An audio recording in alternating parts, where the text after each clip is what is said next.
Hello everyone, welcome back to Muslim Solutions. So in today's video, we will be talking about a very important topic. That is Amazon account health. How to handle issues in Amazon account health. How to make it perfect so that your store will not get deactivated. So in today's video, we'll talk about the dashboard. I'll give you an overview of the dashboard, Amazon account dashboard from live store.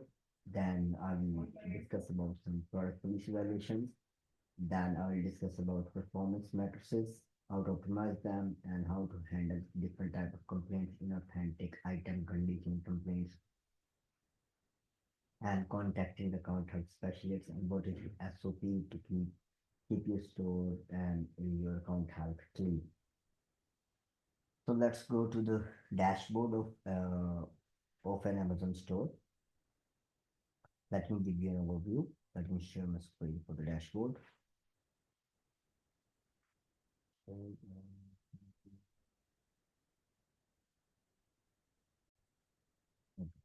so here, okay, so let's go to the dashboard.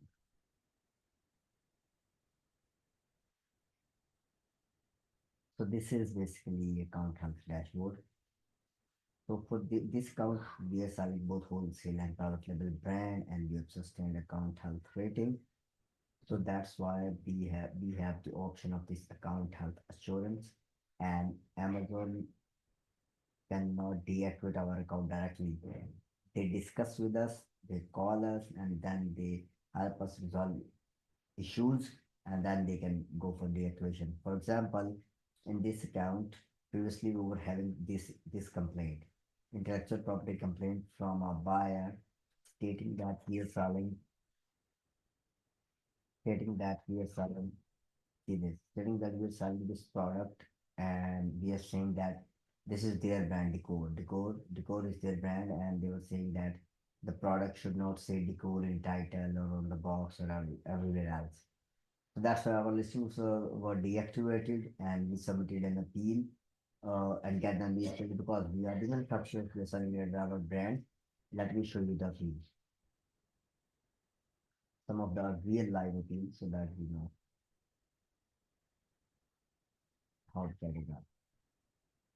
So this is CompuCorp, and let me go to general first. Let me show you one thing. So basically, this is the invoice. This is invoice of the product. Like one second, let me show you. Um,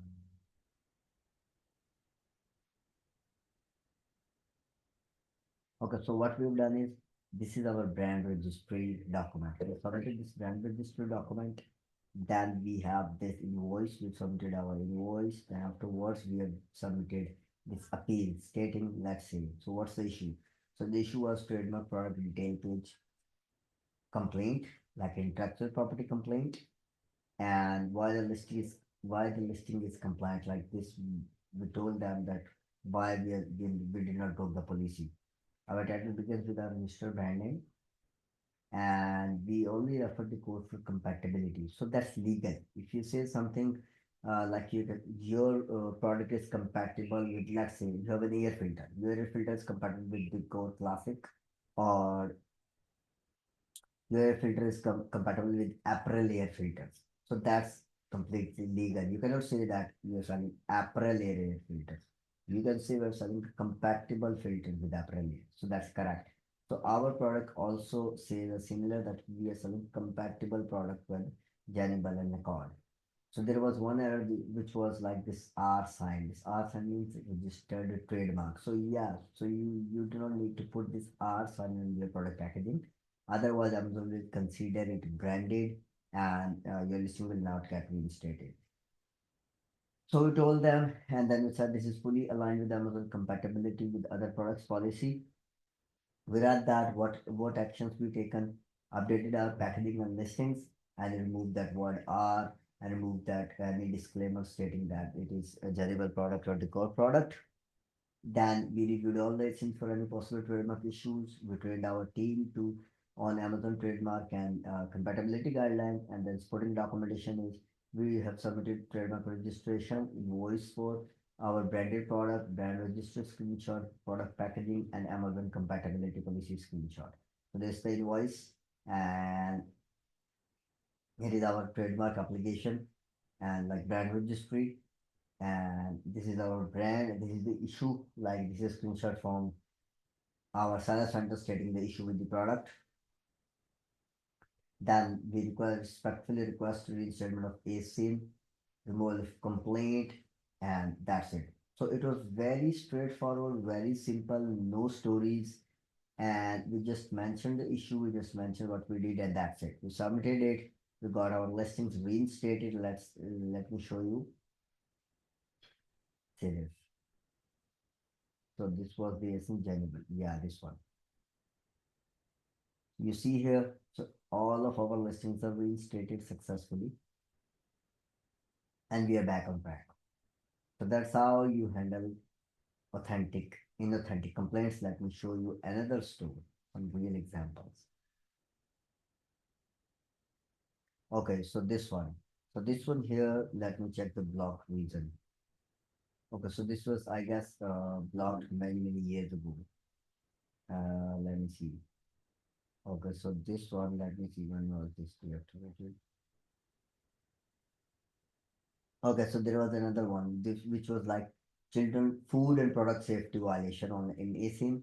The reason behind is this ASIN need a compliance documentation, and for that if this is a toy, so for that you need a compliance documentation, and nowadays Amazon just given you some specific companies like series. You need to get tested from these companies and get, you can say, a certificate, compliance certificate from these companies in order to sell toys. Otherwise, you do not have, you can say, certificate from these companies, then you cannot sell toys on Amazon. So that's why this listing is suspended, and we do not have a certificate, we cannot update it in any way. So these listings, these are basically like branded items wholesale. So let's see if these listings can be back. So this listing we already deleted. This one, yeah. This one is also deleted. Let me see if we are on the same store. Okay, so we are on a different store. Let me go to the quality for you.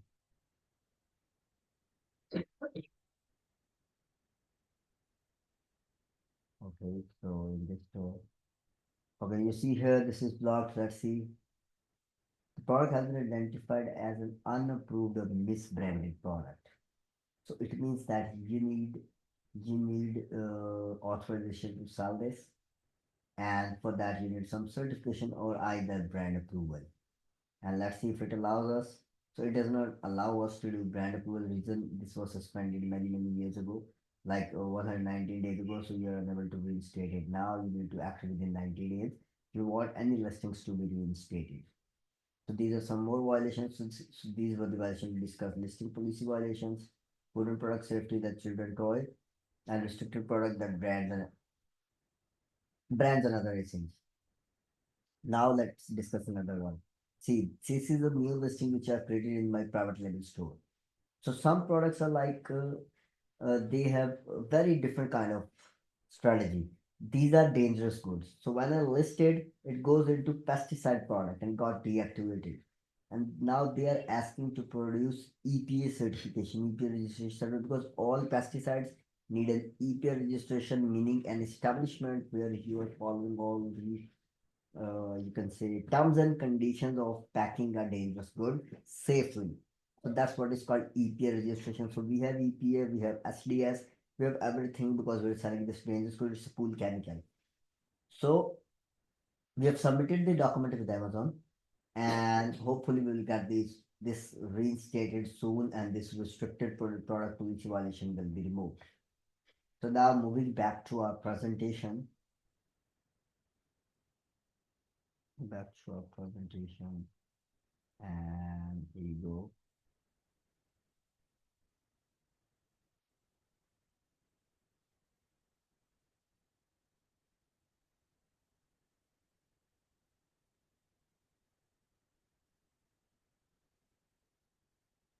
Okay.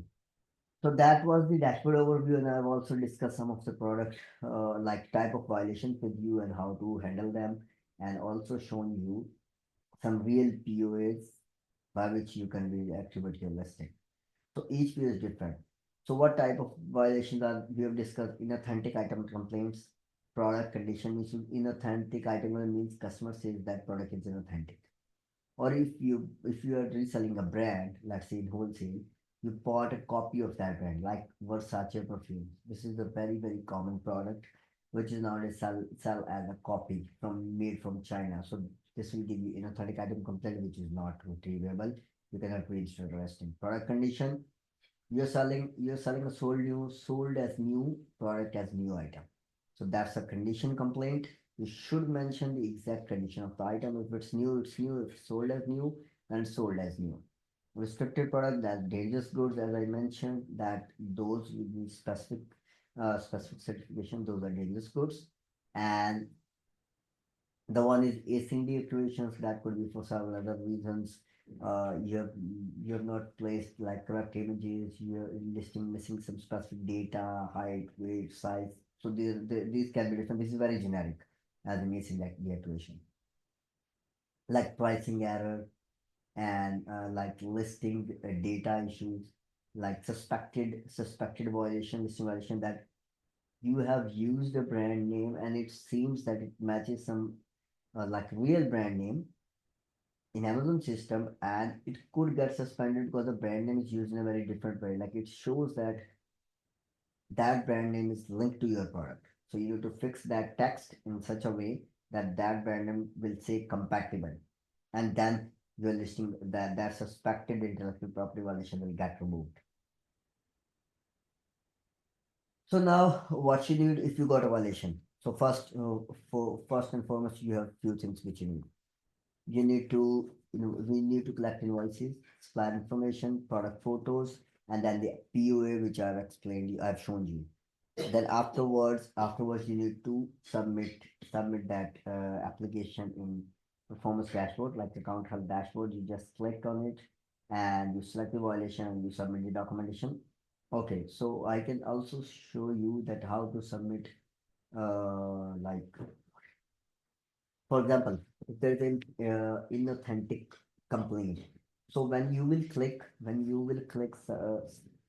submit or appeal, then there will be a list of 4 to 5 options. You will not see any option of plan of action. You will select invoice from that and then combine, invoice or letter of authorization, anything in between it. So you mostly select invoice and then you have a PDF in which there is the POA, in which there is the invoice, in which there are the product photos, and in which if there you have a brand certificate. So everything is embedded over there. And also, please take note, if in wholesale, if you have this kind of complaint, you should provide an invoice which covers all the units you sold in last 365 days. So again, saying units sold in last 365 days. It's not you can submit an invoice which says 12 units or no. You need to find all the invoices, and if you have sold 100 units, you must provide evidence that you have purchased those 100 units from a specific brand or supplier. So that's very must. Then you can get your listing or store reinstated, otherwise it will get deactivated. Then, yeah, some of the common things in the dashboard is ODR, order defect rate, like order defect rate, as in you like customers complained, customers returning the item. There is some issue, the item is getting breaked during transit. So these kind of issues increase order defect rate. Like they complain that item was broken, they complain that like item is not usable, it is not according to the description of the page. Then late shipment rate is another factor, which is a very, you can say, important factor in account health. So all the items, all the orders you have received should be shipped within 2 to 3 days maximum. Like shipped as in scan, their label scanned, and this is mostly linked to FBA. LSR never go up and down with FBA, very rare chances because Amazon ships accordingly. But for FBA, you need to make sure you ship everything within 2 to 3 days, so that so that your LSR will not go up and down. So there's a specific matrix, like a standard matrix. Above that, you're not allowed to, let go this late shipment, otherwise your FBM fulfillment will get disabled. So pre-fulfillment cancellation rate, yeah, that is another factor. And you do not need to cancel any order as soon as it is placed. If customer wants to cancel it, they open a cancellation request and then it will not affect you. If you cancelled it without a cancellation request from the customer, then you will you can get affected, and at the end of the day you can get your FBM disabled. So how to resolve it? So you can first of all find top problematic ASIN. Let's say if an ASIN is getting high returns, high damage rate, like a toy or something, so then you need to stop selling that ASIN or fix the issue to that ASIN. You need to correct the listing stating that it could break during fulfillment or it could break in transit, so that customer will know before purchasing and they will not come back and it will not affect your ODR. And then you should have some SOP to audit weekly, and I will share some SOPs like in the next slide. So what is inauthentic and item condition complaint? I explained earlier, inauthentic means the product is from a well-known brand, but it's a copy or it's not a genuine product. Item condition, it's a new product. It's a, you can say, used product and you sell it as new. So again, you need to do like simple thing is invoices, supplier contract, photos, PUA. That's it. Yeah. So one thing which we never discussed yet. Account health support. So sometimes what happens is like you submit an appeal and you have all the required documents, like the real documents, it gets rejected. You tried 2 times, 3 times, it gets rejected. Then you have another option, which is account health specialist. There is a call now button in the account health page. You need to click that call now button. Then you need to talk to them. Most of the time, they give you random information, but sometimes they give you very accurate information. And if you act on it, you will get that issue resolved very quickly rather than keep submitting appeals. And this is the like example script or email if you want to, just get your listing reinstated, so you can type this kind of email and create a case with Amazon. So this is the SOP. So what you need to do is to keep your store safe. Audit dashboard weekly, check all frustrations, download all performance metrics, identify root causes of violation if there are any. Just try to find out why it is. Prepare supporting evidence, then write your POAs, submit your POAs on time, follow with account health specialist if needed, and monitor research matters improvement and update this SOP for team if you discover another new thing. Then add it into the checklist so that they can check and make it ready. Thank you so much. And if you want me to work on a specific violation, and if you want me to work with you to get your listing reinstated, so you can post it in comments and I will take a look and I'll try to help you. Also, if you want me to make a video of reinstatement of selective violation, you can also post that and make a new video accordingly. And if you want me to reinstate your listing, then also you can post in comments and I'll take a look on it and let you know if that can be done. Thank you so much, and I'm hopefully we coming in our next video. Have a very, very wonderful day. See you in our next video, and please do subscribe and like my channel so that I can keep posting video. I'm just doing this to educate new sellers. I'm just doing it to educate people who just started their business on Amazon. So rather failing in a pitfall, they just keep moving steadily.